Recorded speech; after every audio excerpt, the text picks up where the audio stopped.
हल्की परासर मौसीकी, सहरा की हवा की आवाज़ा। एक गांव में गफूर नाम का एक आदमी रहता था।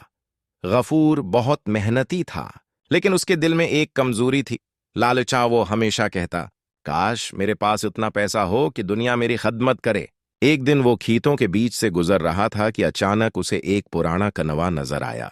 कनवे पर लकीर के नीचे लिखा था, जो इस कनवे में सोना चाहे वो एक ख्वाहिश मांग ले।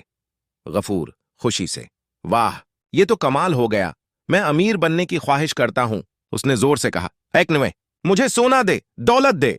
कनवे से एक प्रासरार आवाज आई, ठीक है, मगर बदले में तुम्हें अपनी सबसे कीमती चीज देनी होगी। गफूर ने सोचा, मेरी सबसे कीमती चीज? वो क्या है? फिर खुद ही हंसकर बोला, अरे मेरे पास तो कुछ कीमती है ही नहीं। और यूं उसने फौरन हां कर दी। चांक कनवे से रोशनी निकली और उसके सामने सोने के सके और चमकते जीवर आ गए। गफूर खुशी से चीखने लगा, हा, मैं अमीर हो गया।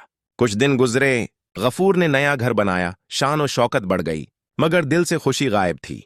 रात को जब वो आईने में देखता तो इसे लगता जैसे चेहरा किसी अजनबी का है। इसके बच्चे उससे दूर हो गए, बीवी खामोश रहने लगी और दोस्त आने से कितराने लगे। एक रात वो कनवे के पास दोबारा गया।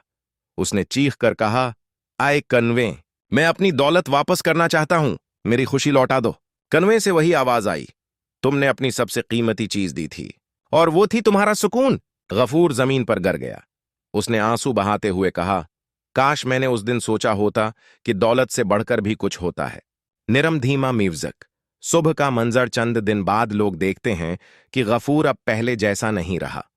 वो गरीब तो था, मगर चेहरे पर सुकून, दिल में मोहब्बत और जबान पर शुक्र के अल्फाज थे। रावी पुरासर लहजे में, जिंदगी के कनवे में हर दिन कोई ना कोई ख्वाहिश गड़ती है, मगर याद रखो, हर ख्वाहिश की कीमत होती है, और सबसे बड़ी दौलत सुकून दिल है।